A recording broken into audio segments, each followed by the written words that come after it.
तो इसमें एनीमा क्या है, कितनी तरह का होता है, कैसे लेना है, क्या सावधानी है। फिर ये वमन क्रिया, आपको जैसा मैंने कहा, ये वमन क्रिया पुंज क्रिया इसमें दी हुई है। आगे चीजें और भी आएंगी, ऐसा इनमें वर्णन और भी चीजों का दिया गया है। तो जो लोग चाहें कि इस किताब को आराम से ले जाकर के इसको पढ़ सकते हैं, प्रयोग कर सकते हैं। तो एनीमा सब लोग करके आए, कोई जरूरी नहीं है करना, परंतु करके आए। क्योंकि जो क्लास में पढ़ाया जाता है बेटर है, देखो जरूरी नहीं होता। हम लोगों ने जो बचपन में पढ़ा था जाके प्रयोग करने को पड़ता, तो जरूरी नहीं है कि जब पढ़ा जाए तभी प्रयोग हो जाए उसका, मतलब तभी हम लोग उसका जीवन में प्रयोग शुरू हो जाए। पढ़ा जाता है तो अभ्यास किया जाता है, प्रयोग तो जाकर के जब जीवन में जरूरत होती है तब पड़ता है उसका। तो अगर एनीमा और वमन क्रिया आप लोग सीख लेंगे तो ये कह सकता हूं कि आप चमत्कारिक अनुभव करेंगे 7 दिन के अंदर। खाली करके देख लेंगे कैसे होता है, ताकि कोई समस्या रहे तो हम लोग कल से विशेष सत्र रहेगा प्रश्नोत्तर सत्र का। कायदे में तो प्रश्नोत्तर सत्र हमारा 11 से 1 बजे के सत्र का रहता है, परंतु कल क्योंकि आपको वापस जाना है, 11 से 1 का सत्र तो आपका रहेगा, परंतु कल सायंकालीन सत्र हम लोग प्रश्नोत्तर सत्र रखेंगे। जो भी छोटी से छोटी बात भी अगर आपको लगती है कि विज्ञान सम्मत नहीं है, अगर आपको जरा सा भी लगता है कि शास्त्र सम्मत नहीं है, अगर आपको लगता है कि व्यावहारिक नहीं है, अगर लगता है कि समाज तो कुछ कहता है परंतु आप यहां कुछ कह रहे हैं, तो इसके पीछे क्या विज्ञान है, क्या शास्त्र कहता है, वो सारी चीजें विस्तार से चर्चा की जाए। कोई भी बात हमारी मानिएगा मत, परंतु जानने की कोशिश जरूर करिएगा। इस मंच से जो भी बताया जाएगा वो पूर्णतः शास्त्र सम्मत होगा और विज्ञान सम्मत होगा। ये बढ़िया 7 दिन हमारे पास अवसर है कि हम समझ करके और प्रयोग कर सके। तो कल सवेरे का सत्र हम लोग का 8:30 बजे, 8:30 का मतलब 8:30 हम लोग प्रारंभ कर देंगे। शाम को भी हम लोग कोशिश करेंगे कि 6:30 का मतलब 6:30 हो, मतलब 6:30 बजे, क्योंकि सवेरे 8 की जगह 8:30 किया है, तो शाम को भी 6 की जगह 6:30 किया है, क्योंकि सवेरे 8 बजे मैं जानता हूँ तो थोड़ी सी कठिनाई 8:30 किया है। तो अगर किसी को व्यवस्था संबंधी किसी तरह की कोई समस्या हो तो आदरणीय अध्यक्ष महोदय जी से मिला जा सकता है डायरेक्ट। अगर आप लोग चाहते हैं कि आप अपने विषय में कोई चर्चा करना चाहते हैं तो आपको फॉर्म दिया गया है और मिला है तो उस फॉर्म को पूरा भर लेना। और जो लोग मुझसे रात को आज बात करना चाहते हैं, अभी खाना खाने जाने से पहले यहाँ जमा कर देना आकर के मेरे पास,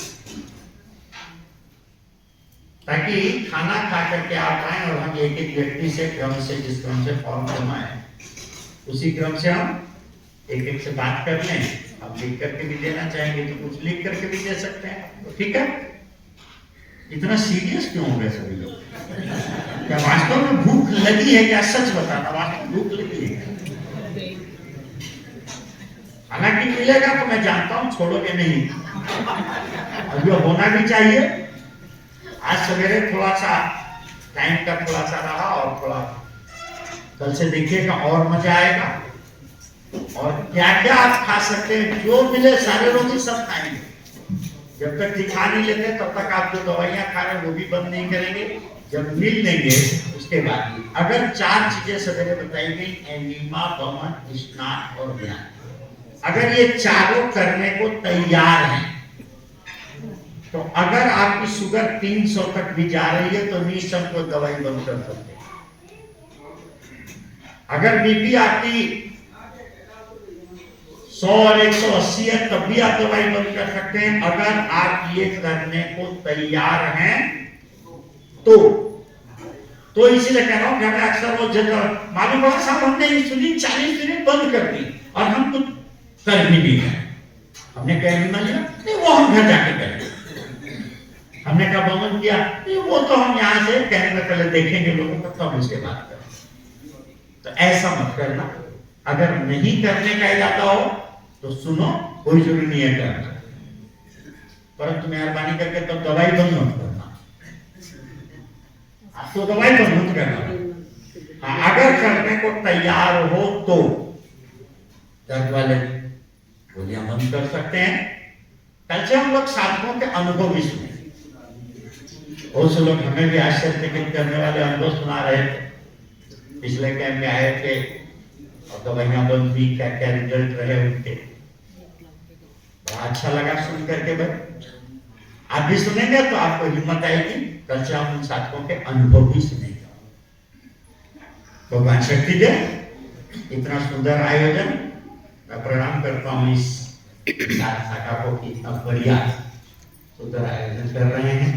फिर से एक बार सभी को धन्यवाद। बोलो श्याम रामचंद्र भगवान की जय। ठीक समय पर सुबह है, लाइन में लग कर ले महिलाएं अलग। मैं सत्यनारायण शर्मा हिसार का रहने वाला हूँ, पेशे से एडवोकेट हूँ। हम एक संस्था के सेवक हैं जिसका नाम IASS के नाम से मेरठ में मुख्यालय है। वो जीवन की पद्धति सिखाते हैं कि जीवन में सुख कैसे आपके जीवन में रहे, आनंद कैसे रहे। सुख और आनंद किस प्रकार रहे, निरोगी काया किस प्रकार रहे। तो इस प्रकार साधना से जीवन जो है उच्च कोटि का हो, जीवन में चिंताएं ना हो, सब चिंताओं से मुक्त हो, ऐसा जीवन जिया जा सकता है। लेकिन कोई भी हम साल में एक बार ये शिविर लगाते हैं जिसमें कि लगभग 400 से 500 साधक के करीब हर साल जो है ना इकट्ठा होते हैं और इन्हें जीवन जीने की पद्धति सिखाई जाती है।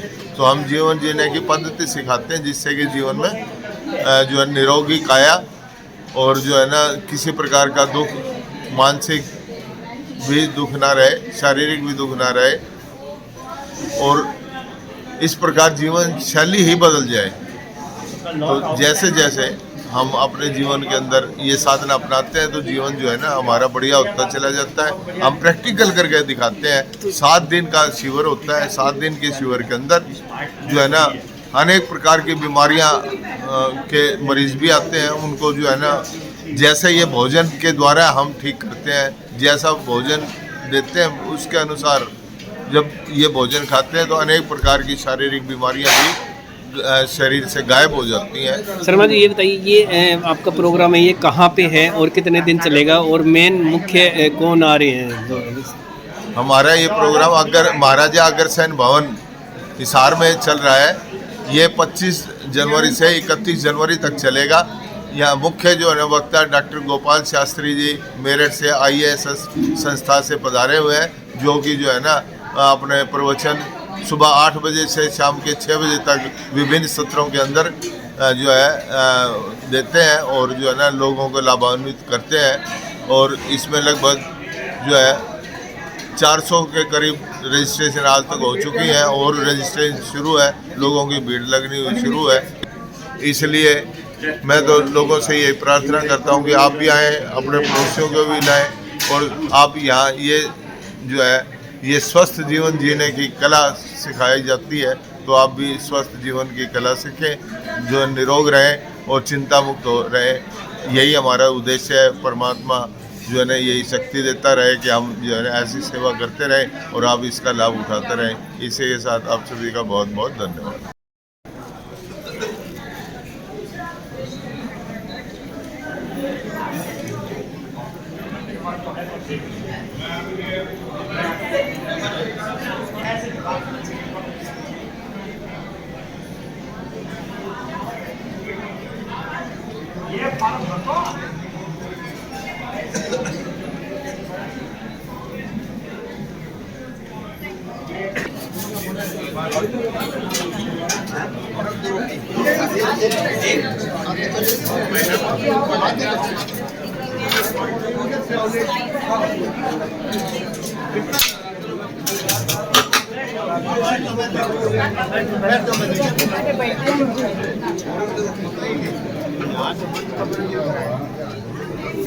आपको दिखाएंगे ना फिर।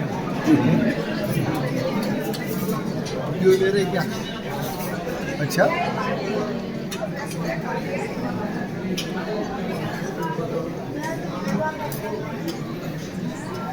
हंस नहीं रहे हैं कोई भी।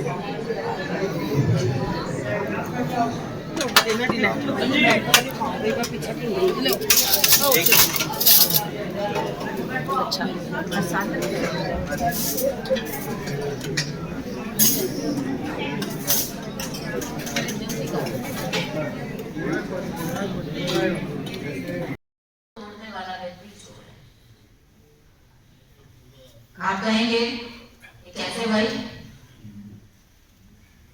तो मैं आपको बात बताना चाहूंगी कि ये नियम हवा प्रकाश हमें मिलता है, मेघों से मिलता है पानी। ये उस बात की लिस्ट है कि क्या क्या हमने आदान किया है।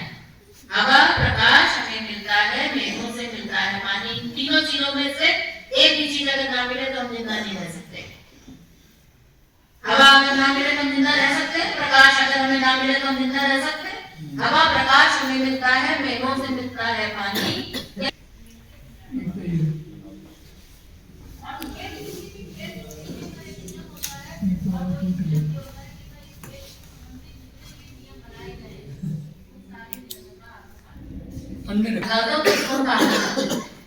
तो जब उसको गेम से बाहर निकाल देते हैं तो वो गेम से बाहर बैठकर रोता है, अरे मुझे तो गेम से ही निकाल दिया। और वो जो लोग गेम खेल रहे होते हैं उनके ऊपर ही आरोप लगाता है, कहता है ये लोग बहुत नालायक है, इन्होंने हमको गेम से निकाल दिया। अरे भाई बेईमानी तुमने की थी इसलिए तुमको निकाला गया है। नेचर का ये गेम है, आदान प्रदान का नियम।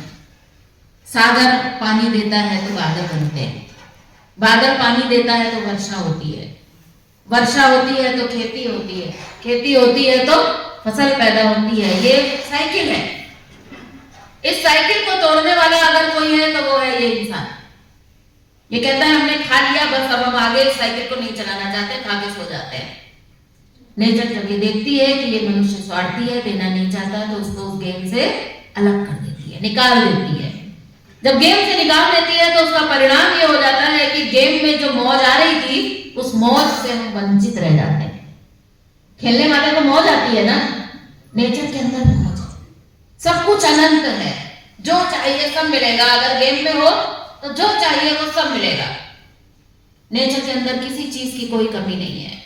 एक बूढ़ा हो जाने वाला पेड़ भी अंतिम समय तक बेचारा फल देता रहता है, देता रहता है, लेता नहीं है। नदियां जो है ये सब पानी दे रही हैं।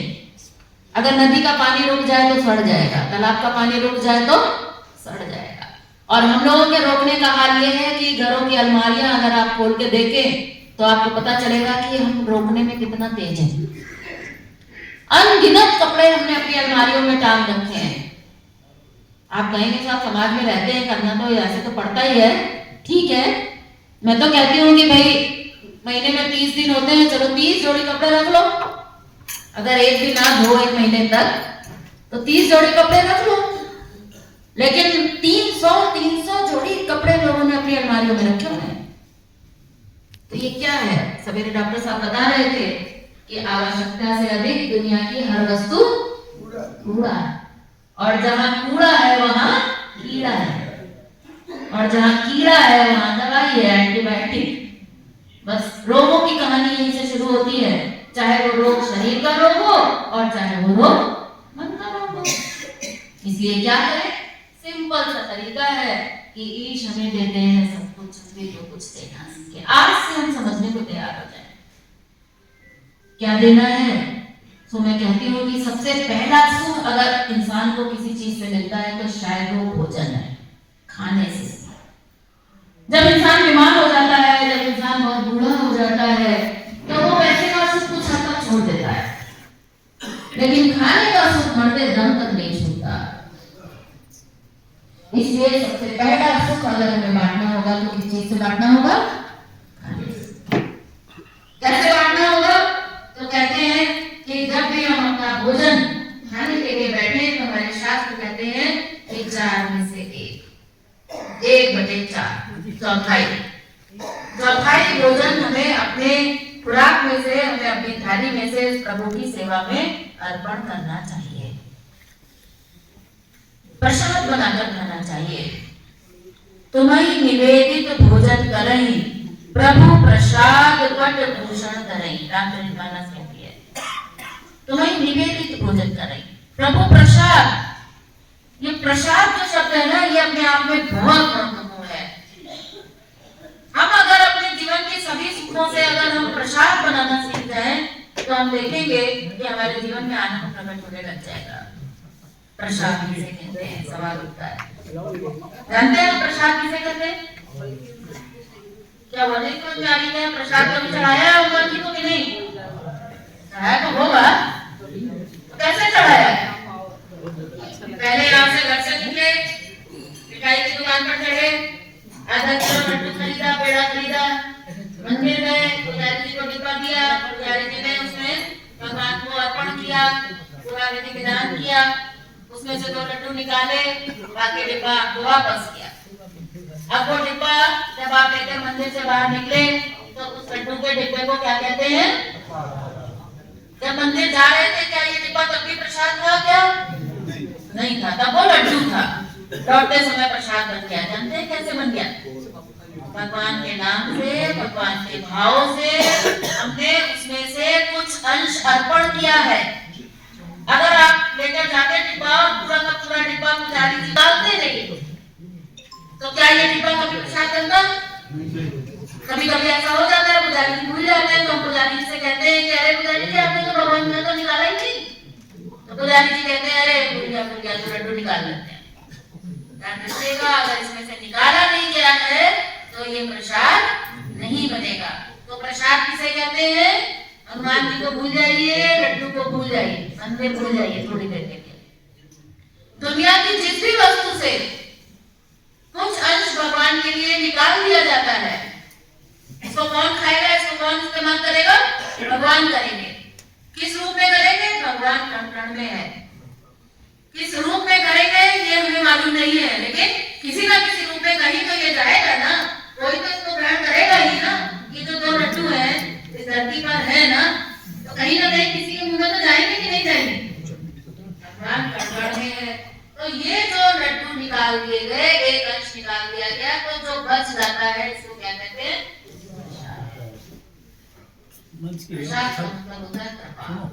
इसका सबसे पहला फायदा ये होगा कि पहले आप 2 खाने वाले थे, अब आपने 1.5 खाया, तो वैसे ही स्वस्थ रहोगे। बीमार तो इसलिए होते हैं ना कि 2 की 4 खा लेते हैं। अगर 2 की 1.5 खाएंगे तो वैसे ही स्वस्थ रहेंगे, डाइजेशन अच्छा होगा। दूसरा फायदा ये होगा कि ये आधी रोटी आपने जो किसी को खिलाई है उसको सुख मिलेगा, तो ये सुख लौटकर आपके जीवन में वापस आएगा। आधी रोटी का आपने दुख अपनाया है, आप 2 खाने वाले थे, 1.5 ही खाया, आधी रोटी का आपने कष्ट उठाया है। मैंने कहा था सेवा जो है वो बिना कष्ट उठाए नहीं होती। तो आधी रोटी का आपने जो कष्ट उठाया है, तो आपके जीवन से कष्ट भाग जाएगा, और ये कष्ट 2 रूपों में भागेगा। पहला तो ये भागेगा कि आपके जीवन में कभी भगवान की कृपा से खाने की कमी नहीं। दूसरा कष्ट आपका ये भागेगा कि आपके जीवन में कभी रोग आने की संभावनाओं को खत्म किया जा सकता है। सोचिए, आधी रोटी खिलाने से इतना लाभ होता है। आज हमारे हिंदू परिवारों में भगवान का अनाज, भगवान का भोजन तो निकाला जाता है, लेकिन खाने से हमें डिटैचमेंट नहीं आता। क्यों नहीं आता? क्योंकि जब हम अपनी रसोई से निकालते हैं, मान लो 2 रोटी हमारी थाली में आई, आधी तो छोड़िए, हम 1 निकाल लेते हैं, चलो भगवान की। उसके बाद क्या है, हमने तो बहुत रोटियां, फिर 2 और ले लेंगे, 3 और ले लेंगे। तो इससे क्या होगा, इससे ये फायदा होगा कि आपको बरकत तो होगी, क्योंकि आपने दिया है तो आपके घर में बरकत तो होगी, लेकिन आपको खाने की जो इच्छा आपकी हर समय होती रहती है, खाने का जो अटैचमेंट है वो आपका कभी कम नहीं होगा।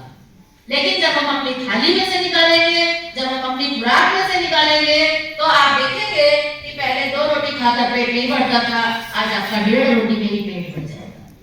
मैं आपको बताती हूँ, मैंने एक समय था जब साधना से मैं नहीं जुड़ी थी, तो मैं एक दिन में 10 रोटियां खा रही थी। आज मैं 24 घंटे में मात्र 1 रोटी खाती हूँ, उसमें से भी 1/4 भगवान की निकालती हूँ। कैसे हुआ ये परिवर्तन? क्योंकि भगवान का निकाल रहे हैं।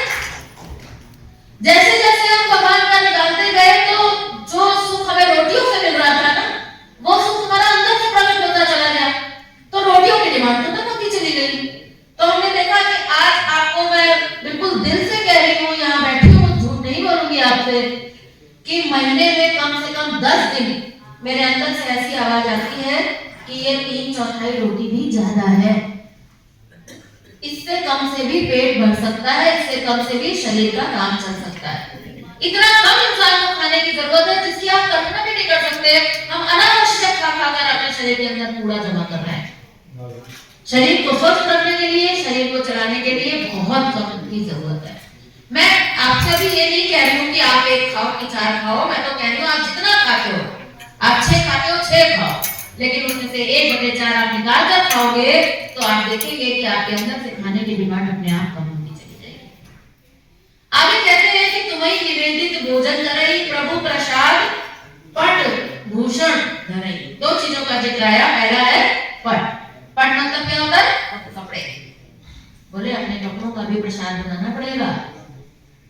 आज तक तो हमने कभी सुना नहीं था कि कपड़ों का भी प्रसाद होता है, हमें तो लड्डू का ही प्रसाद होता था। लेकिन नहीं, रामचरितमानस बड़ा वैज्ञानिक ग्रंथ है। बोले जब तुमको ये बात समझ में आ गई कि जब किसी चीज से भगवान का निकाल देते हैं तो जो बच जाता है वो प्रसाद होता है, तो अपनी हर चीज को प्रसाद बना लो ना। तो बोले क्या करो, आज घर जाओ, अपने घर में बंटवारा कर दो भगवान के साथ। बोले प्रभु 9 मेरा 1 आपका, क्योंकि 10 इंद्रियों से हम इन कपड़ों का सुख भोगते हैं ना। ये कपड़े हम कहाँ पहनते हैं? आंख से देखते हैं अपने कपड़ों को, बड़ा सुंदर लगता है, तन पर पहनते हैं तो बड़ा सुंदर लगता है, कोई तारीफ करता है तो कानों को बड़ा सुंदर लगता है कि मेरी ड्रेस बहुत अच्छी है। तो इन इंद्रियों के माध्यम से हमें सुख मिलता है। 10 इंद्रियां हैं, इसलिए 10 का 1/10 हमें अपने कपड़ों से उस प्रभु की सेवा में अर्पण करना होगा। पुराने कपड़े अलग कर लीजिए, नए कपड़े अलग कर लीजिए, और 10 का 1 पुराने में से पुराना और नए में से नया निकाल दीजिए। आप देखेंगे जो नए 9 कपड़े बच जाएंगे वो आपके प्रसाद बन जाएंगे। और इसका रिजल्ट क्या होगा वो सुन लीजिए। इसका पहला रिजल्ट ये होगा कि जो ये आपने दिया है, देना ही बोना है। किसान जानता है एक बीज डालो तो 10 बीज पैदा होते हैं। अब हमने 1 सूट प्रभु की सेवा में निकाला है तो 10 कपड़े आने ही आने। आपको लग रहा था अरे मैं निकाल दूंगा, कम हो जाएगा, मेरा इतना बढ़िया सूट था, ये मैंने निकाल दिया। अरे भाई 10 और नए आ जाएंगे, चिंता मत करो, क्योंकि तुमने दिया है तो आना तो है ही। कहां से आएगा आप सोच नहीं सकते हो। आज हम लोग जब देते हैं तो मैं आपको सच बता रही हूँ, इधर से देते हो इधर से आता जाता है। अब तो 1/10 नहीं, अब तो ऐसा लगता है कि आवश्यकता भर रखो, बाकी दे दो, और जितना देते हैं उतना इधर से गिरा जाता है। हम लोग दे के हैरान है और उधर से आके परेशान है। पहले हम सोचते थे कि आ जाए आ जाए आ जाए, आता ही नहीं था। और अब हमने जब से देना सीख लिया तब से कहां से आता है, किस तरह से आता है, किस रूप में आता है, हम आपको बता नहीं सकते। पहला फायदा ये होगा। दूसरा फायदा ये होगा कि अभी अगर हमारी में 300 भी टंगी है ना, तो भी जब कहीं घूमने जाते हो तो आपको ऐसा लगता है मेरे पास तो कुछ कपड़े ही नहीं है। होता है ना अक्सर ऐसा। कोई भी कपड़ा उतारो पहनने के लिए हैंगर में से, तो हमें लगता है कि नहीं ये भी नहीं, ये भी नहीं, अरे हमारे पास तो कुछ कपड़े ही नहीं है, खरीदने पड़ेंगे। क्योंकि हमारे अंदर कामनाएं बनी हुई हैं कि और चाहिए और चाहिए, आसक्ति बनी हुई है कि ये पुराना वाला भी रहे और एक नया और आ जाए। लेकिन जब आप देना सीखेंगे तो आप देखेंगे कि आपके अंदर से आसक्ति खत्म हो जाएगी और जल्दी ही वो समय आ जाएगा कि आपको लगेगा कि 10 का 1 नहीं है तो कम से कम 10 का 4 निकालना पड़ेगा, लग रहा है, तभी जाकर ये बैलेंस बराबर होगा। ऐसी स्थिति आती है। फिर कहते हैं कि प्रभु प्रसाद पट भूषण करई, आभूषण। यहाँ लोगों को दिक्कत पड़ जाती है। जब आया तब दिक्कत नहीं आई, और अब जब देने की बारी आती है तो लोगों को दिक्कत पड़ने लग जाती है। लोगों से हम लोग कहते हैं कि तुम्हारे पास 10 तोला सोना है तो 1 तोला निकालो प्रभु की सेवा में, तुम्हें लगाएंगे, और आप कह रहे हो निकाल दो, निकाल दें।